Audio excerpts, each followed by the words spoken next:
Hey gang, welcome back to Joe Daddy's Garage. Today's video is a continuation of some of the fender work that I need to do on the 68 Mustang known as Jade. If you like videos like this, I suggest you hit the subscribe button and the bell notification to see more. Now, as I've said, this is the 68 Mustang that I refer to as Jade. There are 46 or 47 videos on this car, varying from sheet metal, bodywork, paint, primer, brakes, all kinds of stuff that I've done to this car.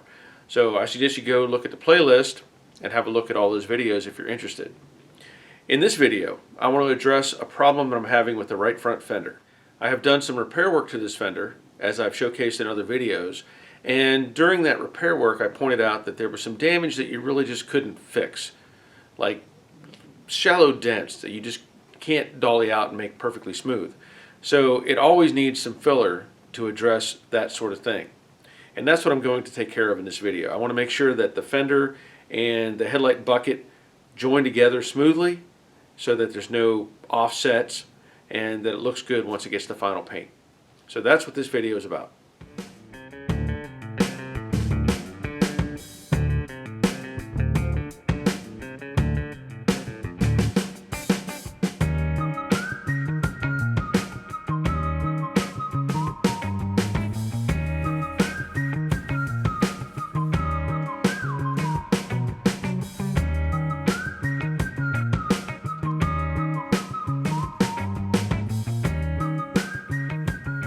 The plan is I want to add some filler to this section of the fender right here to transition the headlight bucket into the fender. As I pointed out before, this fender had damage right there, and so it's a little bit out of shape. Adding filler, I can address that and blend it in. I will also add some to the top where I had done some weld repairs as well. I want to make that transition. And then further up on the fender, there are several areas where it was low. And I still think there's one, I know there's a dent right in this area. So I'll have to address those as well. So I'll mix up some filler and get it on the panel.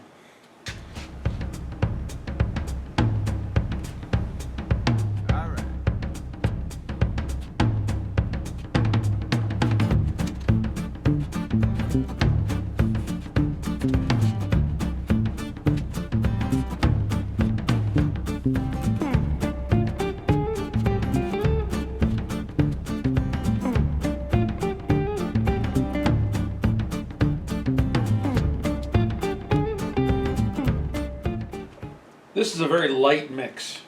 What I mean by that is I did not put a lot of hardener in this, so I had time to work with it, and it is slowly setting up. I can sense it starting to get tacky.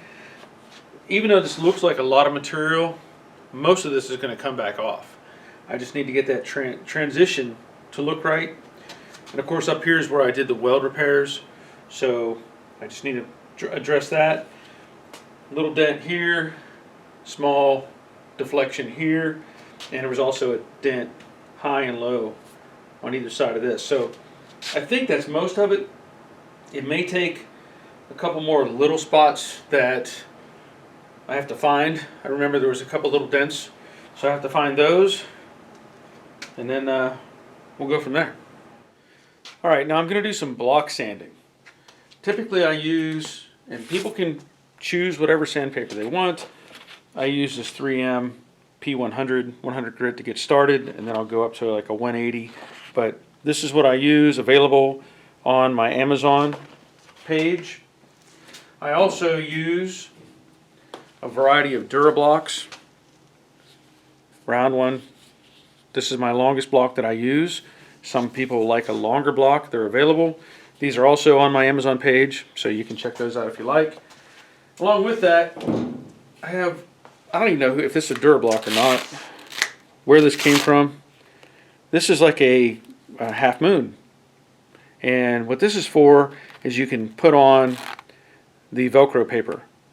And then what that allows you to do is get into some narrow spaces, and also lets you use a flat surface here. So I'm going to do this. Normally what I do is I either put on a dust mask, or lately I've been using a respirator.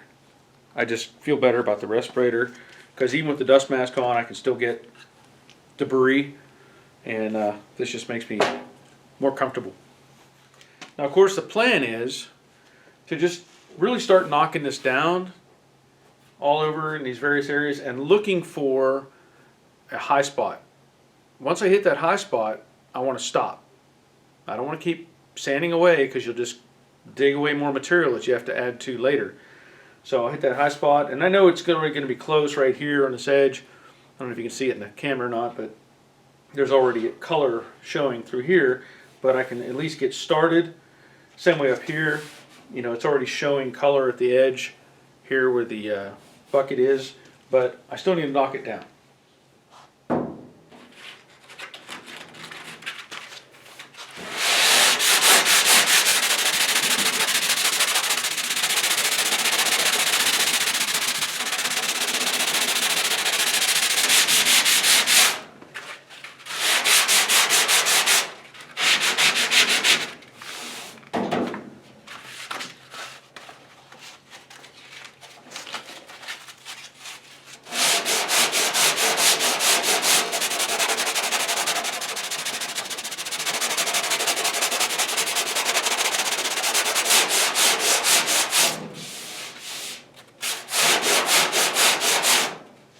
If you can see or not, I'm rotating my wrist as I go through that motion.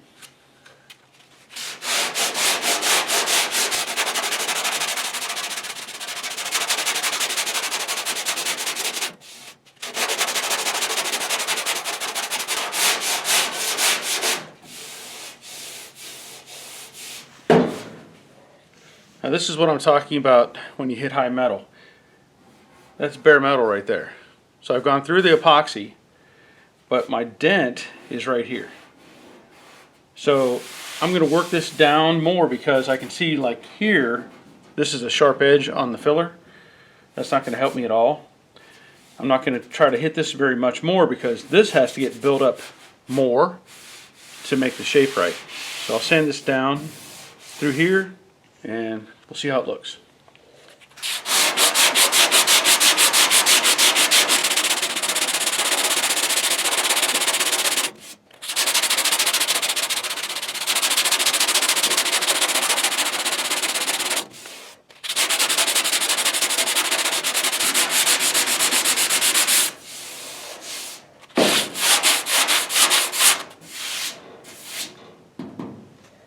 See that dark spot?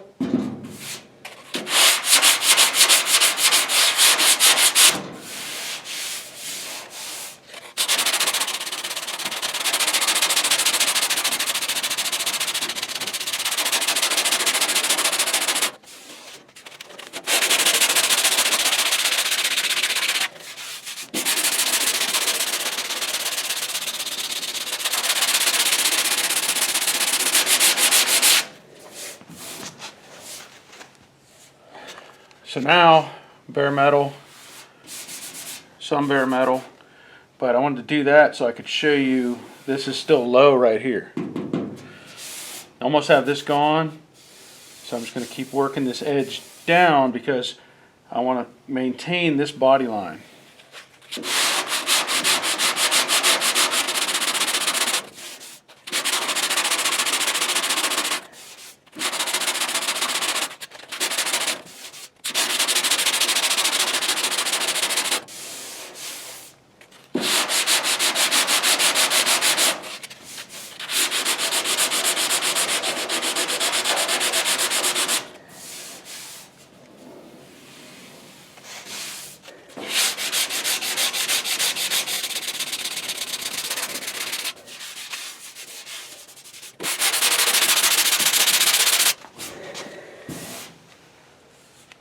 Now let me pause here for a second and show you there's color coming, color coming.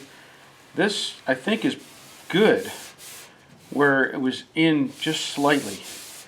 However, I don't know if you can see that or not, but I talked about it before on one of my live streams, how you can oil can by putting too much pressure, and that is a prime example, because this moves. And so when you're trying to dig in there, the panel actually flexes away from you a little bit, and that defeats the purpose. you know. So you want to make sure that the paper, the block, is kind of floating over that. It'll take a little more time, but it'll get there.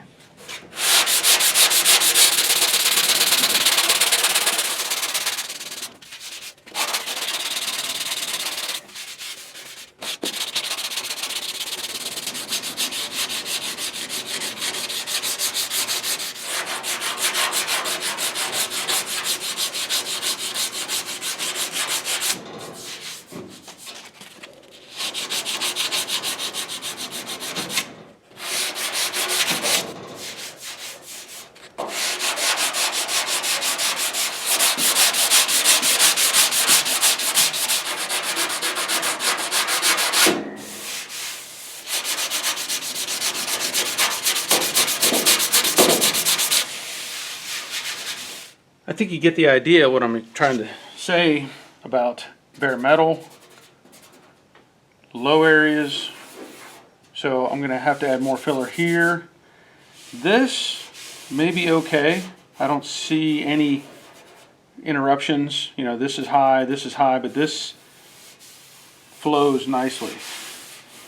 So I'm going to have to add some more down here, which I expected because it's just, you know, the nature of the beast. So I still have to sand down this bottom edge and get that transition right, and then scuff this up and add some more. But we'll take another look at it. Okay, now as you can see, you know, I've sanded down this area some more. This is the edge of the headlight bucket, which is my reference point. Granted, I can sand some of that down because it's very thick and make the headlight bucket kind of change shape to match the fender. I'm still going to need a little filler right here. You can see the color difference. I will scuff that before I add any. Down here it's looking pretty good. There are still some areas like back here. All right, it's hard, maybe can't see it very well, but there's a low spot just right there on that edge. I'm going to coat this over again with filler. Thin coat, build this, and then sand everything, because if I just put it here and I'm starting to sand on that, well, I'm going to take away this material anyway. And most of this ends up on the floor. I mean, that's how it works. This right here, low spot. You can probably see, or hopefully see, the dark shadow. That's still epoxy, so that needs material. On the nose piece up here, just a little bit more needs to be added. And then I sanded on the fender in this area back here, and this fender had a bunch of ripples in it. You know, I straightened out as much as I could when I was working on it. There's still a need for some material here, and then as I come forward, there's still several little waves. You can, let me reset the camera, maybe you can see it better. So you can see the dark areas right here and right here. Those are low. Another tip, if you want to determine, like I can feel it with my hand, but it's pretty shallow. You can take a paper towel, put that on underneath, put your hand on top, and it'll enhance or accentuate the feeling that you get from these low areas. Because your fingers can kind of be insensitive in a way, but you add an extra layer. You can use a paper towel or a rag, and you can feel that difference. So this whole area right here needs coated. So I'll have to add more to that. Otherwise, I think it's looking pretty good. As you can see, I've added more filler up here on the top. And so hope that takes care of any of these low spots. But I have to sand it out and we'll find out.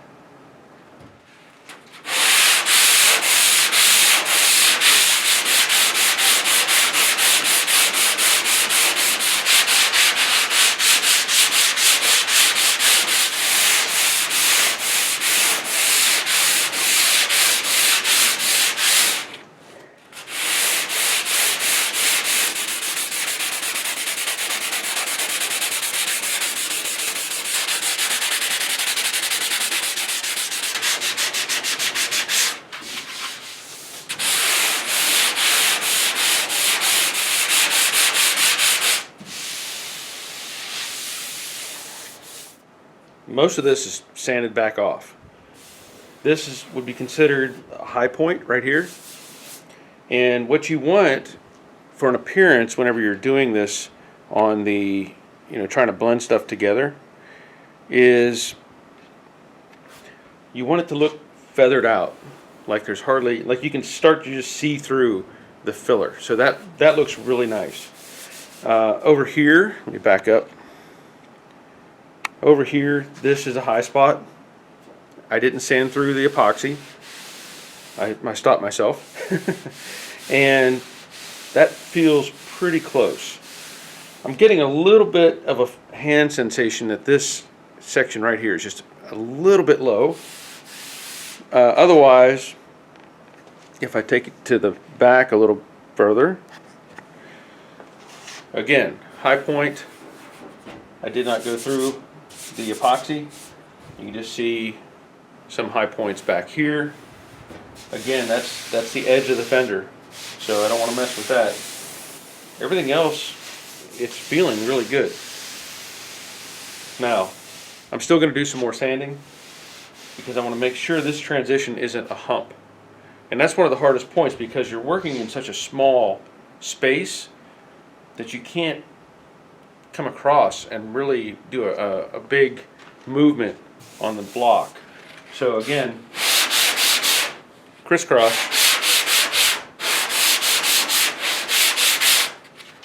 and work it down. But it's really close. I'm liking it.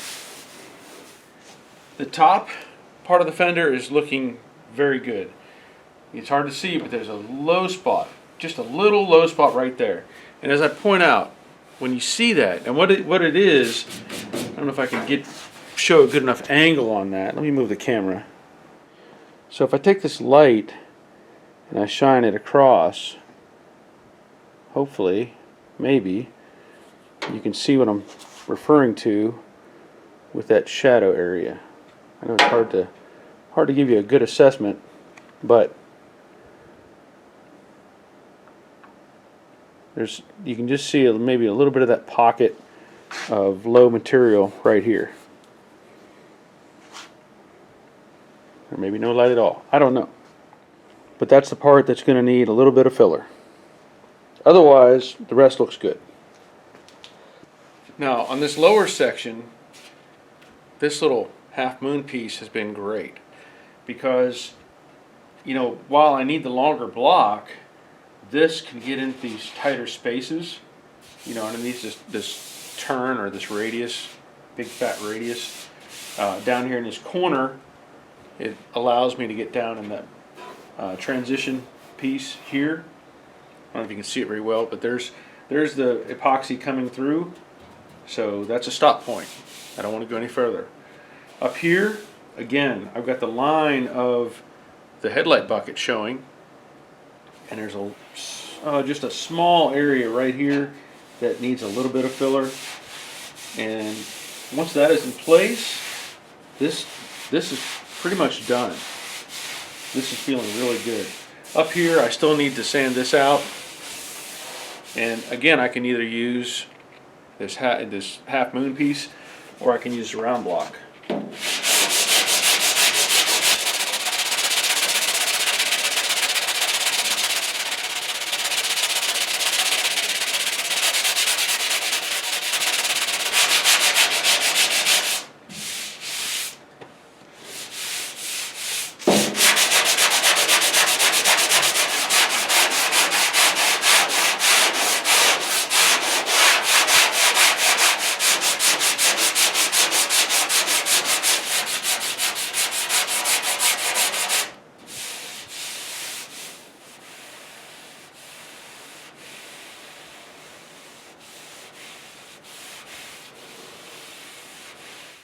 As you can see, this is smooth now, the transitions are all there.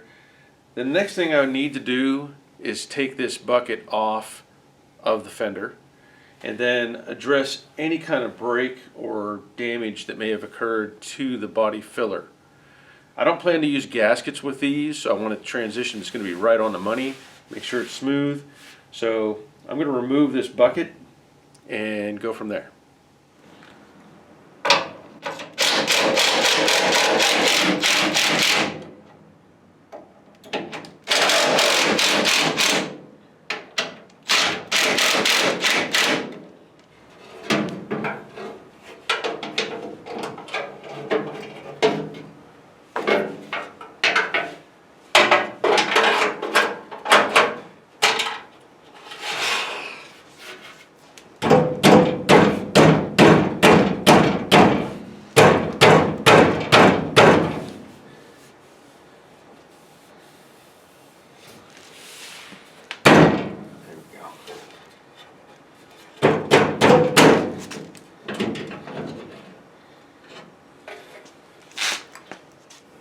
And now all I'll do is dress these up a little bit.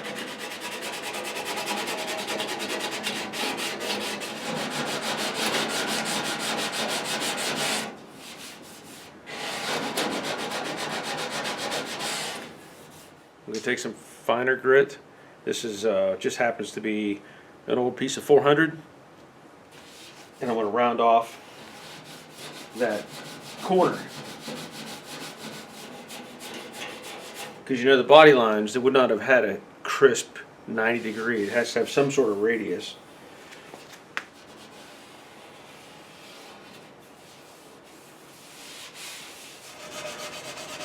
Just clean up the edge on the bucket a little bit.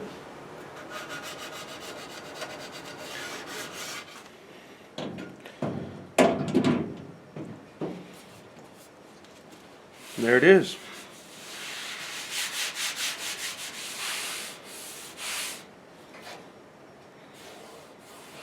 Might do a little bit more right here just to make the radius consistent all the way across.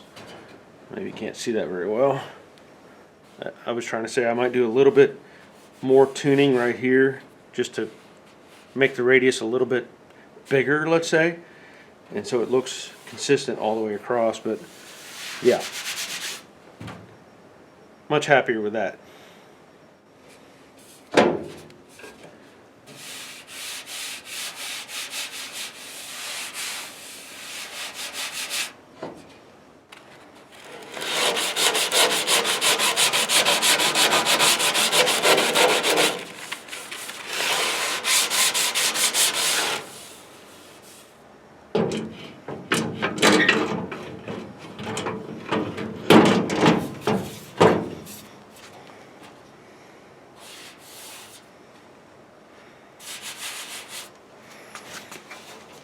That's gonna work.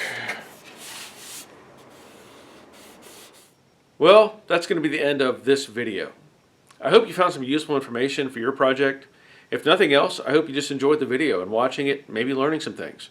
You know, there's a variety of ways to do these kind of projects, and sometimes you have to add filler, sometimes you don't. In this case, that's what I had to do. I think it turned out fantastic, and as I say, I'm happy with that. I want to give a shout out to all of you that have become patrons recently, and the existing patrons that I had prior to that. Every little bit helps to keep this channel going, and I want to stay out here and do this more and more and more, and those donations help out tremendously. Having said that, if you want to become a patron, there's a link on the bottom in the description that you can click on. It takes you to the page. Also, there'll be a link for Amazon. If you want to buy products through Amazon through my link, I get a percentage of that. Pretty small, but I get a percentage. And also, of course, t-shirts and t-shirts and posters and coffee cups and stuff like that that are available on Teespring. Now, I don't know if I'll have another video out before Christmas. So, having said that, I want to wish everyone out there a Merry Christmas and a Happy New Year. I hope that 2021 is better than 2020. I think we can all agree with that. I look forward to make more videos and keep you updated on the progress and projects that I have here at the shop. So once again, thanks for watching, and until next time, take care of yourselves. See ya.